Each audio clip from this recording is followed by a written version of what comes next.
J'ai trop de testostérone et elle manque de sérotonine. Et en fonction de ses excès et ses carences, nos problèmes n'ont rien à voir avec les circonstances personnelles ou familiales, mais avec la composition chimique de nos cerveaux et ovaires.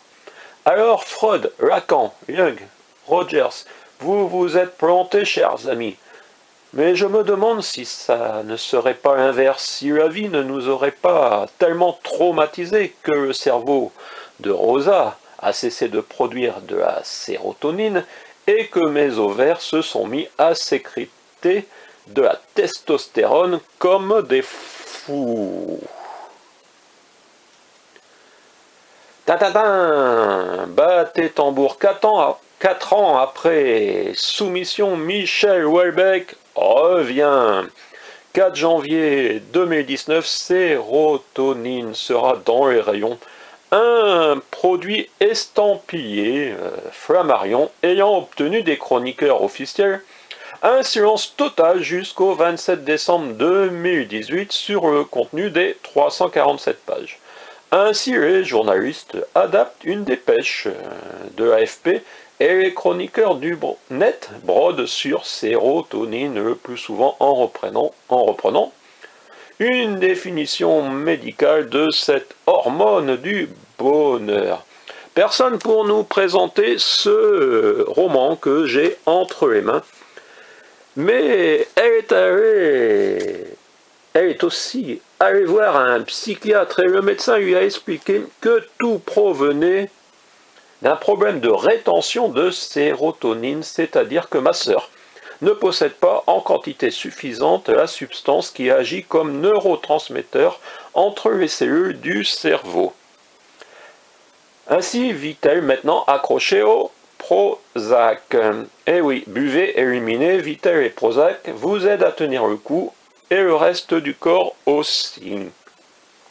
Bientôt vous répéterez la phrase appelée à devenir culte. Si après 55 ans tu continues à te regarder dans un miroir, tu as forcément une sérotonine au maximum qui parvient à te persuader, la matière encore vivace de ton cerveau, que tous les miroirs sont déformants. Michel Houellebecq l'a promis, il n'accordera aucune interview dans le cadre de la promotion de ce roman, car, et admirons sa lucidité, il reconnaît y balancer le plus souvent que des conneries. Nous inviterions bien Michel Houellebecq au salon du livre de Montcuq en Quercy-Blanc du dimanche avant le 15 août, mais l'équipe municipale semble prête à sacrifier cet instant irremplaçable pour obtenir le silence de son créateur, même dans son activité de chroniqueur Montcuq TV. Comme ne l'a pas écrit Michel Houellebecq, Montcuq, la démocratie c'est ferme ta gueule. Car si soumission se déroule dans une partie de notre département, il s'est arrêté à Martel. Bref, ne cherchez pas début janvier ces extraits dans Sérotonine de Michel Houellebecq. La page 28, c'est celle d'une romancière dont le titre contenait Prozac, et qui, dans un de ses récents livres, semble peu aimable avec notre icône nationale. Il était vraiment laid, pas répugnant, ce n'est pas un Michel Houellebecq pour être clair. Eh oui. Et page 126. J'étais complètement à sa merci, dopé par toute l'ocytocine, la dopamine et la sérotonine que j'avais sécrétées pendant l'orgasme, en plus de l'alcool. Ces extraits peuvent néanmoins nous laisser imaginer que le prochain roman de Michel Houellebecq contiendra du sexe et de l'alcool, boire et baiser. Quant à cette chronique, elle vous invite à découvrir le nom de la romancière européenne plus jeune que Michel Houellebecq, ayant causé de sérotonine et voilà, Cahors, 42 inscriptions au monument historique, et nous allons regarder ensemble ce bouquin si cette chatte nous le permet, ou alors Le roman de la révolution numérique, c'est mon 6e roman. Et ces moutons, oui, certains se disent, mais pourquoi des moutons? Mais auto-édition, j'écris ton nom. Je pense pas que vous connaissiez ce bouquin. Peut-être avec cette vidéo, une recherche auto-édition.